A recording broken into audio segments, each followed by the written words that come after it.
They erased me from a $26,000 vacation I paid for without warning. I had spent months planning the perfect Dubai getaway for my family, dreaming we'd finally bond the way we used to, but texts were ignored, plans shifted, and my name quietly disappeared from the itinerary. Then came the gut punch. My parents gave my spot to my sister's husband. No apology, just a cold. It's what's best for the family. That was the day I stopped being their daughter and became their transaction. And if they thought I'd stay silent, this is the part they didn't plan for. The photo hung crooked above the fireplace, the same one that had graced our living room since I was 12. We'd taken it on Easter Sunday, matching white outfits, sun-drenched smiles, the kind of image that fooled visitors into thinking we were perfect. I stood in the middle, arms looped through Mom and Dad's, my sister, Sarah, to the side, her smile just a little tighter. But in the photo's frame, the glare of the chandelier always fell across my face. Every time I saw it, I felt erased, just enough to notice. That Saturday, I tried to rewrite the story. I hosted the family dinner myself, something I rarely did. My apartment was barely large enough to seat 6, but I made it work. Candles lit, food ordered from their favourite Italian place, real wine glasses instead of stemless tumblers. I even bought little place cards, gold-trimmed, with each of their names written in my best cursive. My dad laughed when he saw them. "You trying to impress the Pope or something?" I smiled. Maybe just my family. When everyone settled, I cleared my throat and stood. I wanted to do something special this year. We've all been busy, I know. Life pulls us in 100 directions, but I miss us. So this is my gift to you. I reached into a folder and pulled out the printed itinerary. The first page boldly reading, Dubai, April 2025, family trip, all expenses paid. There was silence for a second. Then Mom gasped. "Wait, what?" Sarah blinked. "You're paying for all of us?" "All of it," I said, my voice a little shaky now. "Flights, hotel, excursions, meals, it's already booked. I just wanted us to be together, somewhere beautiful, no distractions." Dad stood first, arms outstretched. "You're something else, Nat." He pulled me into a tight hug. "You always go above and beyond." Mum followed, eyes glistening. "This is incredible.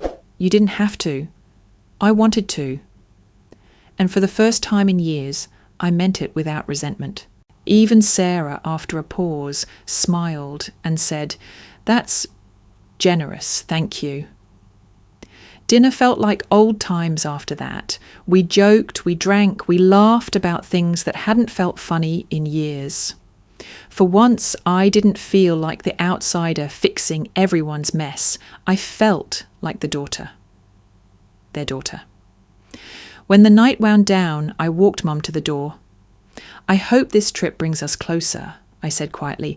"I just want us to feel whole again." She looked at me and her expression shifted, softened, but not entirely warm. Then her eyes flicked to Sarah, who was checking her phone by the elevator. A beat of silence. "I hope so too," she said, and kissed my cheek. The first crack appeared 2 days later. I received a text from Mom, just her. "You're still sure you want to go to Dubai, sweetheart? It'll be really hot that time of year." I stared at it. No group chat. No one else copied. Just a soft nudge, gentle enough to feel harmless, pointed enough to unsettle. "Of course I'm going," I replied. "It's my gift to all of you." She didn't answer.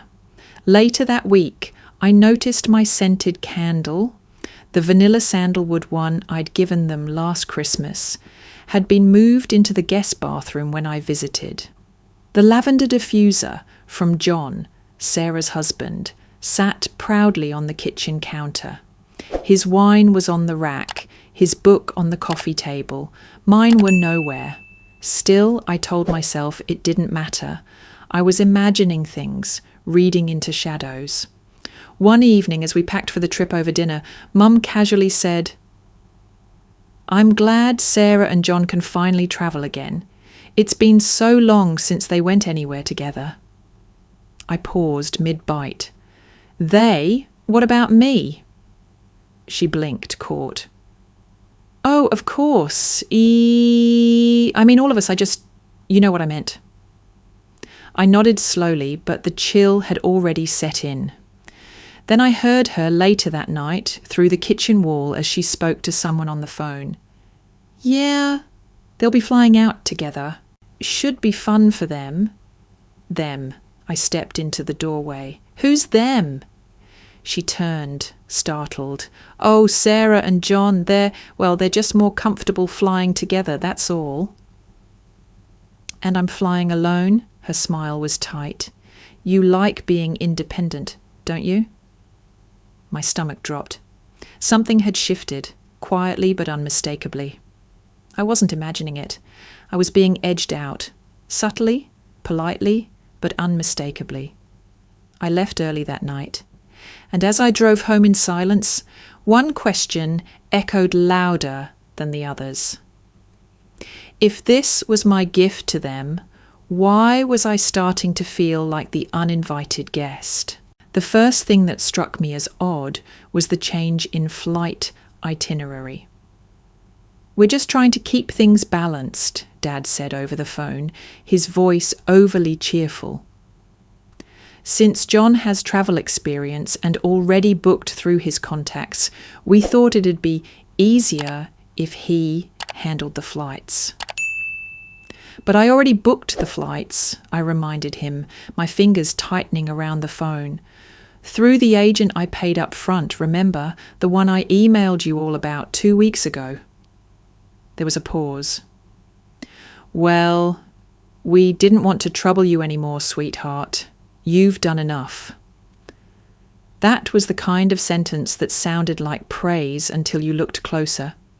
I wasn't being thanked, I was being dismissed, tactfully. "By the way," Dad added casually, "we also shifted your seat to a later departure. John said it'd be better logistically." I stood in my kitchen, blinking at the kettle as it whistled, drowning out the next few sentences. They had changed my flight without asking, without telling me. My spot adjusted. For logistics, it was a tiny knife, but it twisted. That night, as I tried to sleep, an old memory clawed its way forward. I was 8, maybe 9, during a Sunday picnic. We'd gone to a park, spread out a blanket, eaten sandwiches. I had asked to use the bathroom. I went alone. When I came out, they were gone. The car had left without me. I waited on the curb, crying until a stranger walked me to the ranger's station. When my mum returned 2 hours later, she'd laughed it off. "You're so quiet sometimes, Natalie. We didn't even notice you were gone."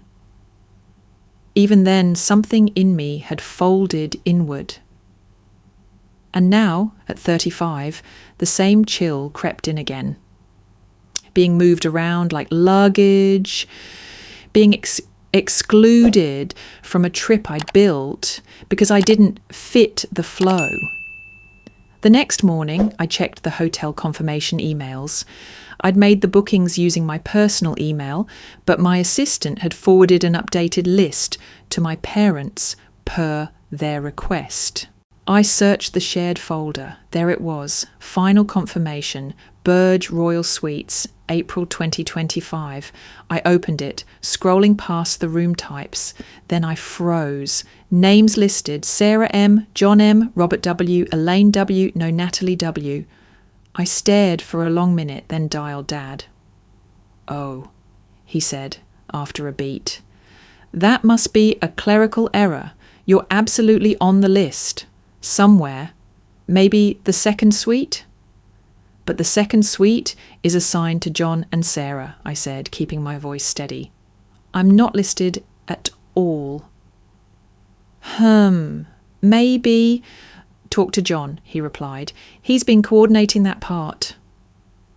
My mouth went dry. They had given my booking, my room, to John, and I was now a footnote, a correction, waiting to be added, if at all. I hung up without saying goodbye. By the time we met for brunch later that week, the tension was a third guest. I heard you're upset, Sarah said, not even trying to mask the eye roll. Because of the room thing. Because I'm being written out of a trip I paid for, I corrected. Sarah sipped her mimosa. John is helping Dad meet with potential investors while we're in Dubai. You've always been more vacation mode. My jaw clenched. Vacation mode? She leaned in, lowering her voice just enough to sting. Look, you do this thing where everything revolves around you. It's exhausting. Maybe try letting someone else lead for once. The air left my lungs. I looked around the restaurant, suddenly hyper-aware of the clinking glasses, the polite chatter, the way Sarah's face remained perfectly calm, like she'd rehearsed this. Like this wasn't her first time justifying why I should sit in the background. Later that day, I opened my work laptop to check my portfolio accounts, the ones I managed privately, including the 2 I'd helped Dad open when he retired. I froze as I saw a new authorization form appear in the shared cloud folder. Authorization of fund transfer, Waverley Holdings. I clicked it open. The signature at the bottom said N.M. Warren. My name, sort of. But it wasn't my handwriting. It wasn't my pen. It wasn't my approval. I scrolled to the top of the document. The authorized transfer was for $80,000, moving funds from my account to an external account listed under a shell company. One I didn't recognize. I printed the document, hands shaking. The email header said it had been uploaded by John. We've been thinking, Mum said, stirring her tea like she wasn't about to drop a bomb, about the dynamic of the trip. Dad sat beside her, arms crossed, avoiding eye contact. You mean the flights? I asked, already tense. No, she said gently, the energy, the group. What group? She inhaled slowly. Well, Sarah and John are married, your father and I, obviously. You'd be sort of the odd one out. 5's an awkward number. I stared at them. You're asking me to remove myself from a trip I planned, that I paid for. It's just a thought, Dad added quickly. We think it might be best for everyone's comfort. For everyone's comfort, I repeated, my voice hollow. Mum reached for my hand. You're independent, Nat. You've always done well solo. You can do something for yourself while we're away. Recharge, like I was a battery, detachable, replaceable. I pulled my hand back. You're telling me my presence would ruin the balance. Because I'm not coupled, not convenient. Don't twist it, Dad said. I laughed, sharp, brittle. No need. You did the twisting yourselves. I left without finishing my tea. It was at a neighbourhood gathering 2 days later, something my mum insisted I attend for the sake of appearances, that the second knife landed. I stood by the drink table, trying not to let my discomfort show, when one of her friends leaned in conspiratorially. You're such a sweet girl, really. So thoughtful, doing all this for them. I nodded stiffly. Thanks. She smiled, sipping wine. You know, adopted kids don't always stay this devoted. It's admirable. I froze. I'm sorry? She blinked. Oh, I thought you knew. I put my glass down, walked away calmly, locked myself in the guest bathroom, and vomited. Later that night, I stood in front of my parents in their living room. The same living room with the glowing fireplace and the smiling photo with my blurred-out face. "Tell me it's not true," I said. They didn't answer. "Tell me I'm not adopted." Still silence. Finally, Dad said, "It was never meant to define you." My knees nearly buckled. Mum stepped forward. "We raised you. That's what matters. You are our daughter." "But I'm not," I said, numb. "Not really." She reached for me again. I stepped back. "You could have told me." "We didn't want you to feel different," she whispered. "But I had always felt different." I turned and walked upstairs, ignoring her voice calling after me. In the attic, I pulled down the old photo boxes, dusty lids, faded labels. I opened the one marked Natalie Baby Years. Inside were photos, dozens, but none original. All were prints, cheap Walgreens duplicates. No dates, no handwritten notes, no candid shots. Just posed, framed, and reprinted. I found Sarah's box next. Real Polaroids, film negatives, hospital bracelets. I clutched one of her newborn photos in my hands and whispered, "Why wasn't I worth the truth?" The days that followed blurred. I didn't eat, didn't shower, slept in clothes I hadn't changed. My phone buzzed with texts from Sarah, from Mum, even from John. "We should talk. You're overreacting. Please, let's just reset." But I deleted them all.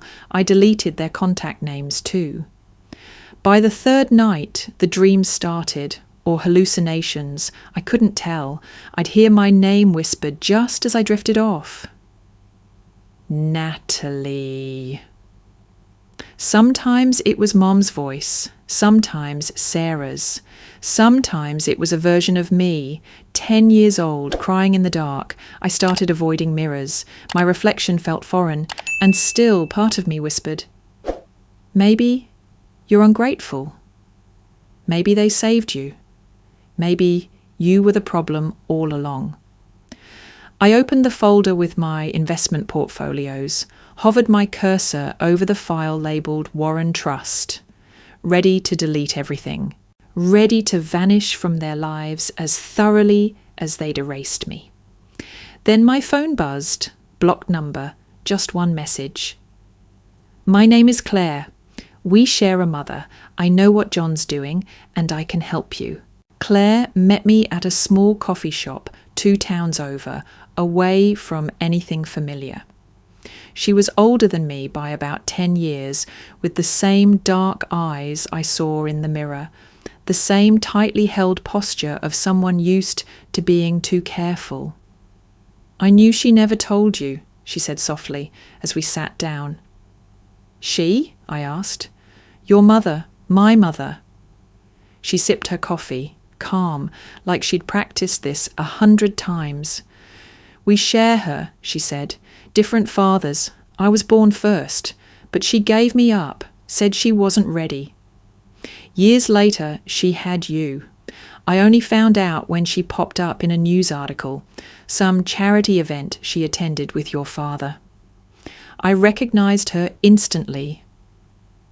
My hands were ice cold against the mug I held.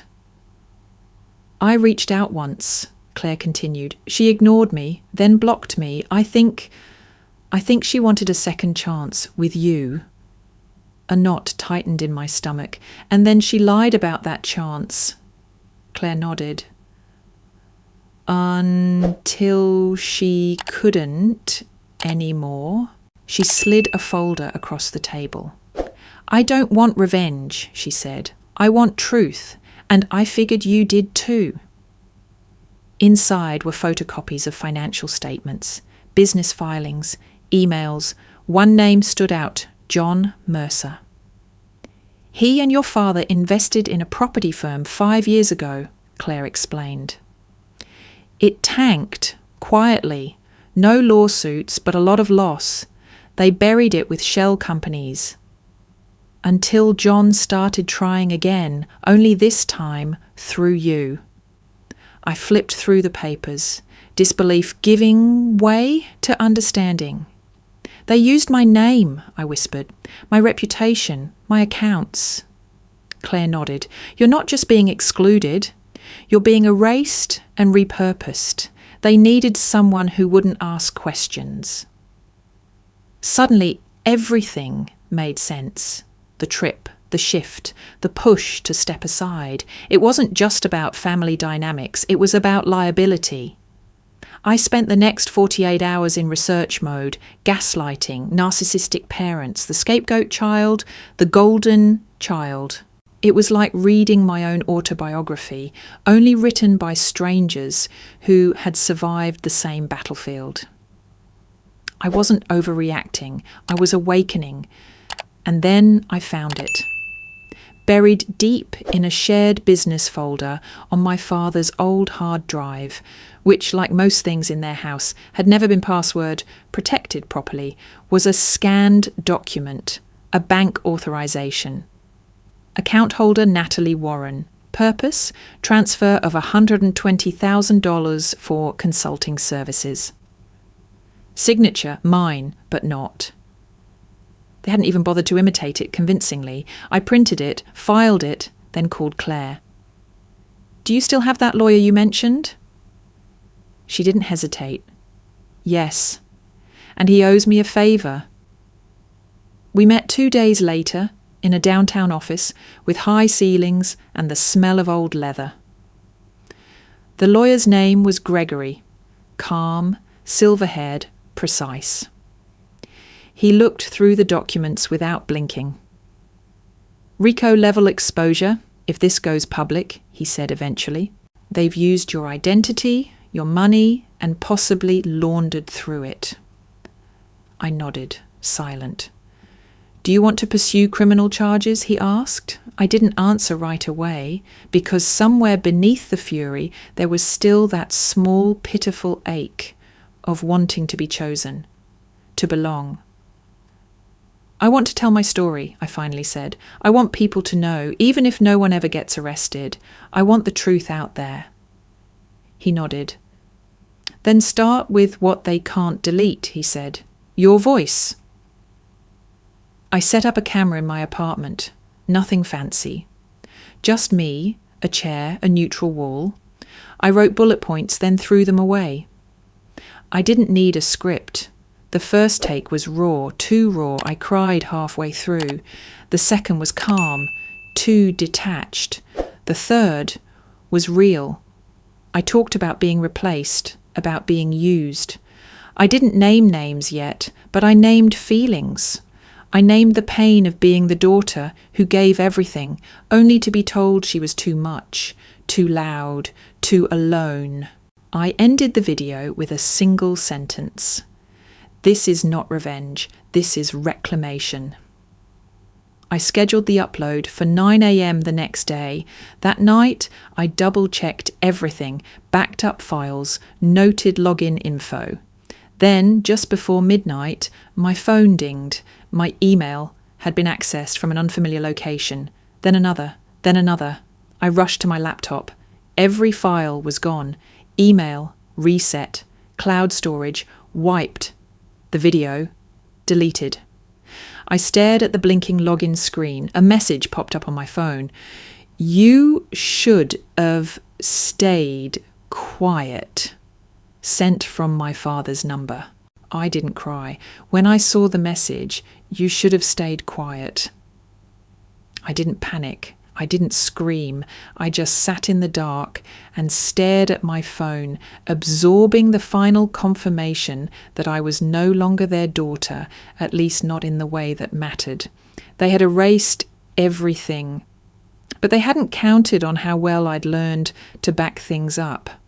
By sunrise, I had retrieved every document, every recording, every email, multiple encrypted drives, offline backups, flash drives hidden in places even I had to double-check.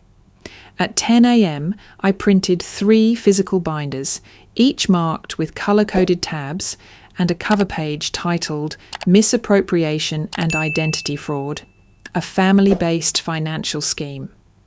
I couriered one to the SEC office in New York. I hand-delivered the second to Gregory, the lawyer Claire had introduced me to, and the third, that one I saved for the world. At noon, I posted the video, the real one, with names this time, with documents embedded. With every frame clear and unflinching, the title was simple. They used me. This is the truth. It spread like wildfire. 2 hours in, 48,000 views. 6 hours, 300,000. By the next morning, 2.1 million. Messages poured in from strangers, from survivors, from whistleblowers, from people who lived the same betrayal. They called me brave. Some called me a traitor. Most called me free, but not everyone was silent. 2 days later, I received an anonymous message via encrypted email. Check company filings. Look for ownership on Waverley Trust Holdings. It's not just your father. Your mother's name is on it too. I didn't recognize the sender, but I didn't need to. The metadata led to someone inside John's old firm. I accessed the public database, pulled the registration docs, cross-checked the filings. And there it was. Elaine M. Warren, co-owner, 50% stake in the same company laundering my funds. Not just complicit, not just aware, embedded. My mother had looked me in the eye, said she loved me, said she only wanted peace.